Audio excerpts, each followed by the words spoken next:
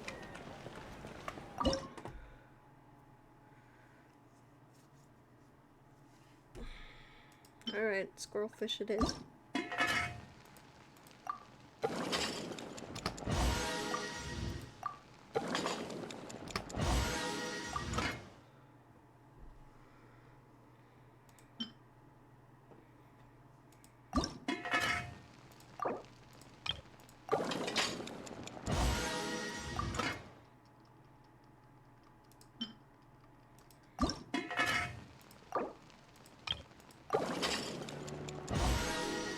Yes, I promised May.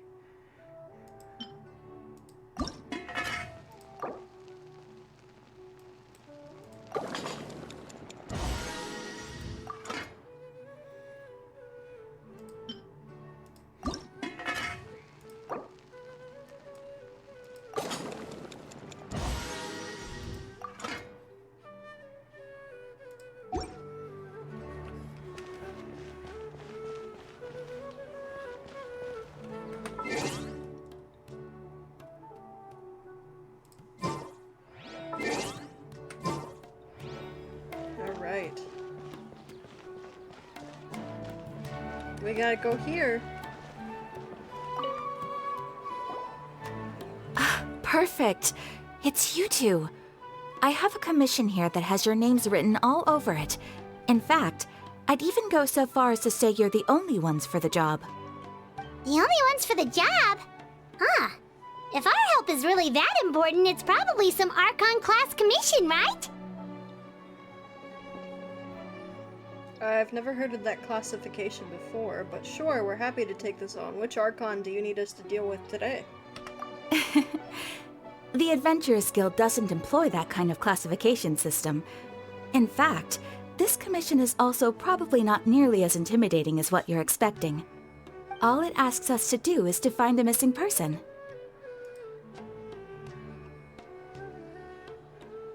Huh? Then why did you say we were the only ones for the job? I came across this commission while reviewing our backlog not too long ago. It seems simple, but our records indicate that over a dozen successive efforts to complete it have all ended in failure, despite attempts by several accomplished and renowned adventurers. With the reputation of the Adventurers Guild and the performance of the Sumeru branch at stake, it's in our best interest to assign this commission to the adventurer with the highest completion rate over the past few years. Well, that's us for sure.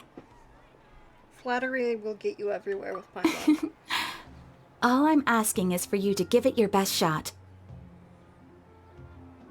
Via the extension.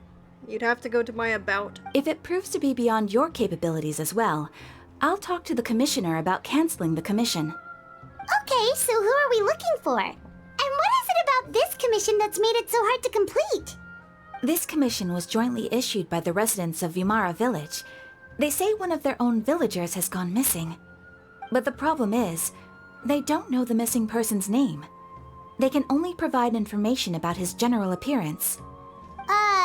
They're all from the same village, but they don't even know his name? If so many adventurers have failed to complete this commission, maybe Or this you can do it like missing that. villager doesn't exist at all. Could it be some sort of a prank or something? Unlikely.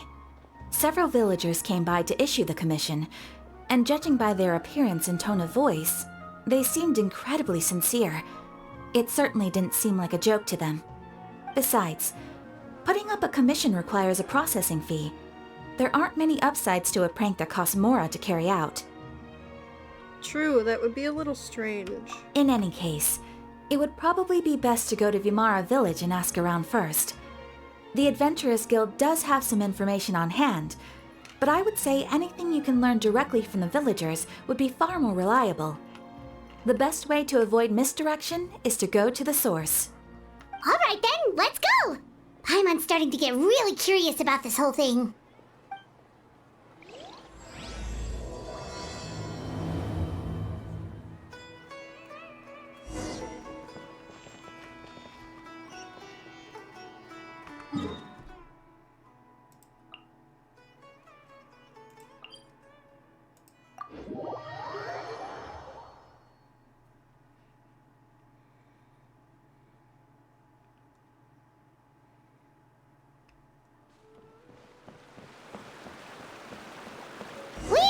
to Vamara Village! Why don't we talk to some of the villagers to learn a little bit more about the missing guy? If this can... Oh, you're not a villager, apparently.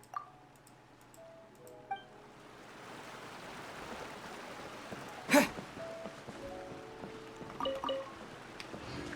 gonna steal stuff off their stands. Okay. Hello there. You looking to buy something? Do business in this area. Oh, no, we're adventurers. Catherine sent us to look into a commission here in Vamara Village. Ah, so you're here about that then. Ah, you're not the first, that's for sure. We've certainly made a lot of trouble for you all. To be honest, we aren't holding out much hope. Many adventurers have made their way out here, confident they'd be able to help us, only to leave soon after with nothing to show for their efforts. We've pretty much had it up to here in questions, and the area around the village has practically been overturned in search of clues. But no one has been able to make any headway. So, this person we're looking for, what's his name? Where did he live? Does he have any relatives? I don't know. I really have no clue. I couldn't tell you. Okay, guess you are really sick of answering questions. I'm sorry, I didn't mean to sound short with you. I was actually just giving you my answer to your questions. Is there anything else you could tell us? I know it may seem like we don't have anything to offer by way of information, but I promise you, we all have a very strong impression of him. When you live in the same village as someone, you develop a lot of memories together, you know? We just don't know the specifics. Maybe we did at one point, but that information is long gone by now. At least that's what everyone in the village seems to think. We've all exchanged what we know.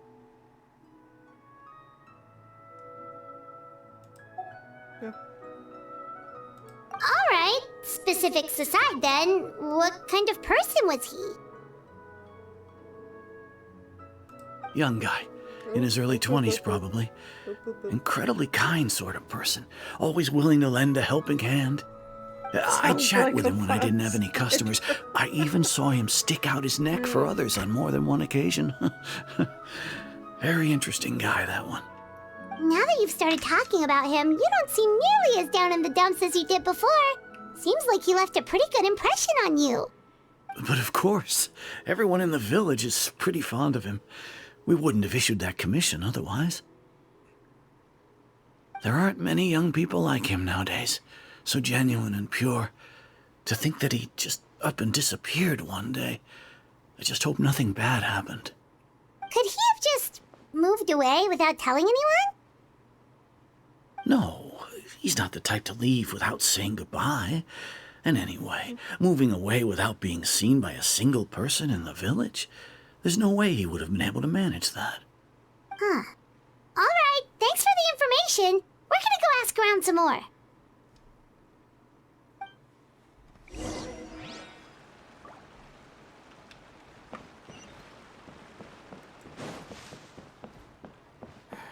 What am I going to do about this assignment?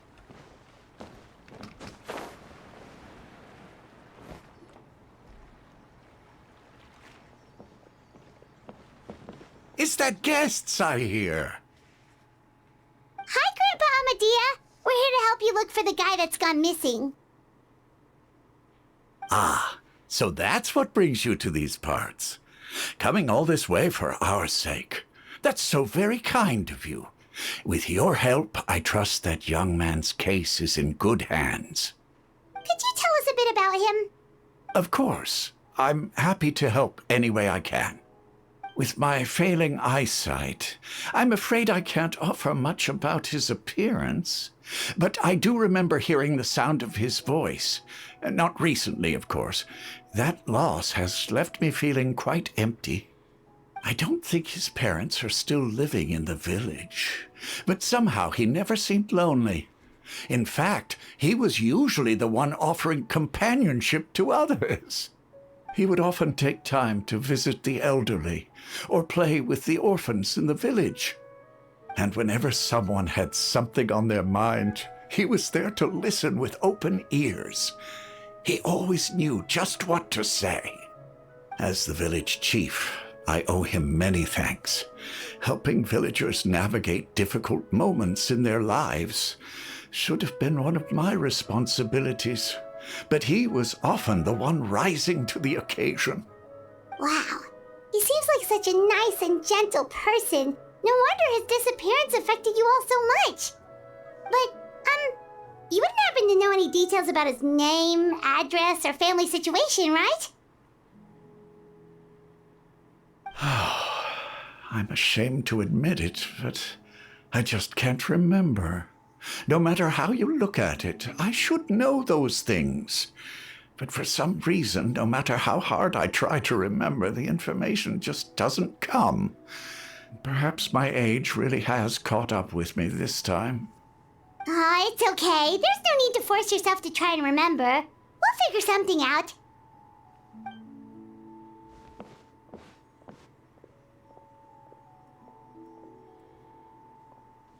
Well, Traveler, what do you think? There's a lot of things that are not adding up. Paimon thinks so too. Like, the name thing. It's so weird that no one remembers his name. And nobody has been able to tell us anything about his family or where he lived. It's like this guy's been erased from reality or something. I would say it's more like he's someone who only exists in people's memories. Wait, so you're saying it's not that he's been erased, necessarily, but more like he never existed to begin with? Okay, Paimon's gonna need some time to process that one. Someone who only exists in people's memories? Could it be like what happened with Greater Lord Ruka Devata? Like some sort of mass alteration in people's memories?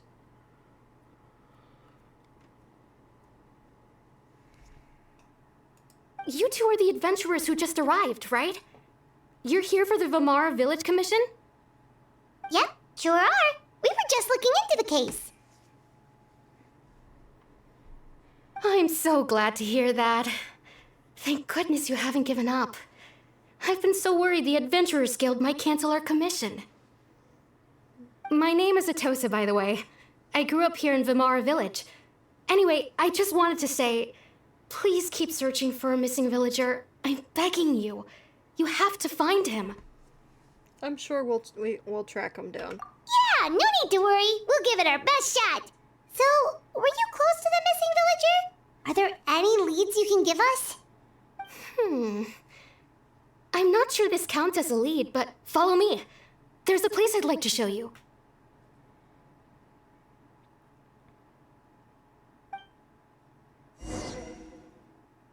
Okay. So I thought I could get through this quest too. However, as we were getting into it, the heat of the room, because of the light, started getting to me, and I'm starting to get dizzy. So what we'll do is I'm going to end today's stream here, and we'll come back tomorrow and really get into this quest together. What we will do is I'll end it with some gotcha.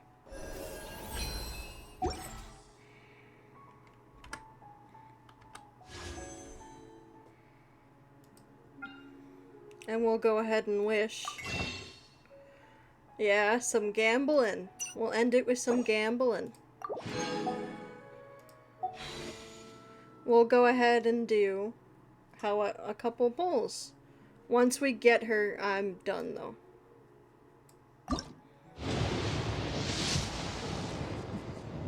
Okay. I'm glad you gave me a chance. I always think it takes people with similar tastes to sustain a pleasant conversation. Nice to meet you. I'm Kaveh, an architect.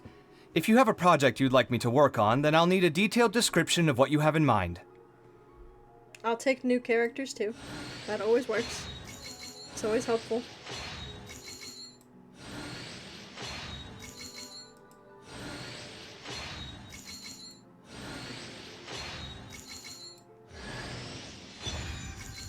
Apparently he really wanted to come.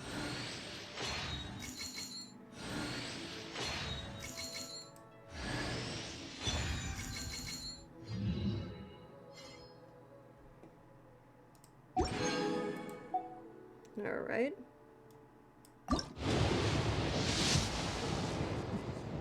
Ooh, it's gold! Here we go!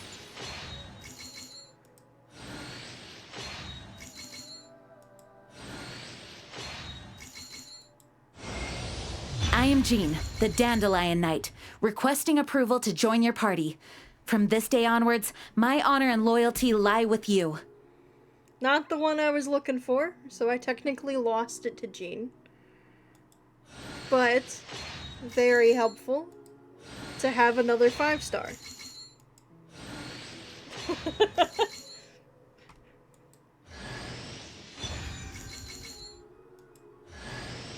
I am Kujo Sara. You may forget my name, but this you must know.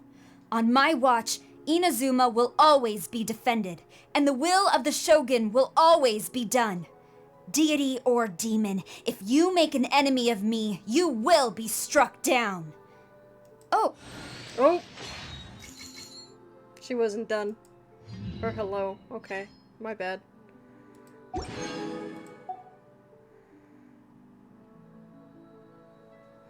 Now, it's reset. So I don't think I'm gonna get, but I'll keep going, just in case. Yeah.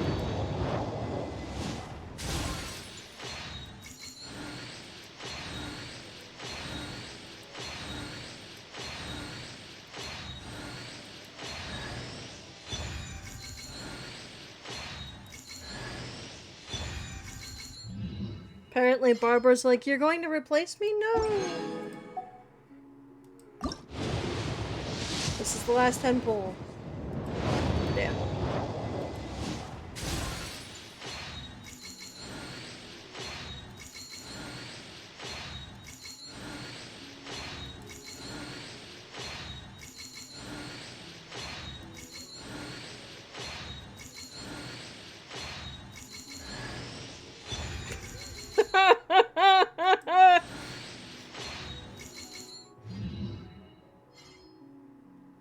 She really doesn't want to be replaced, guys.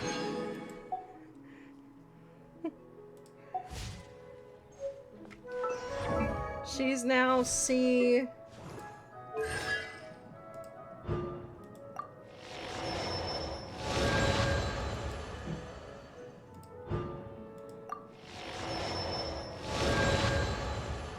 Three.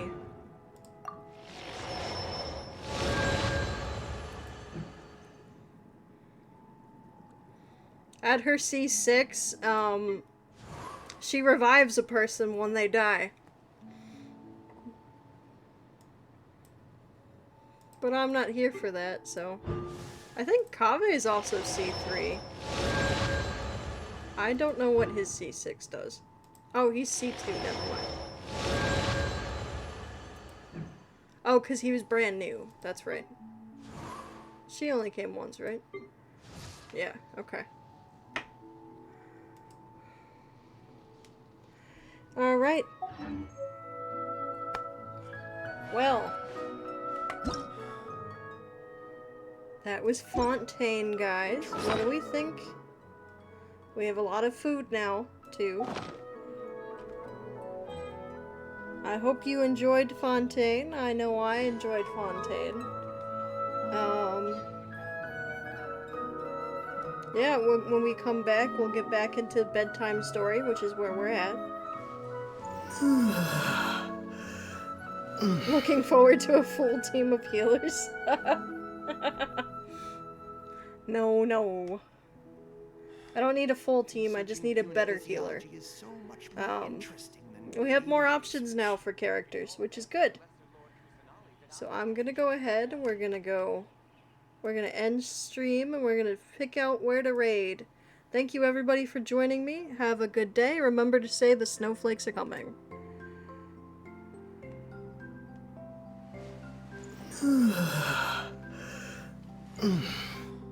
Researching human physiology is so much more interesting than field research.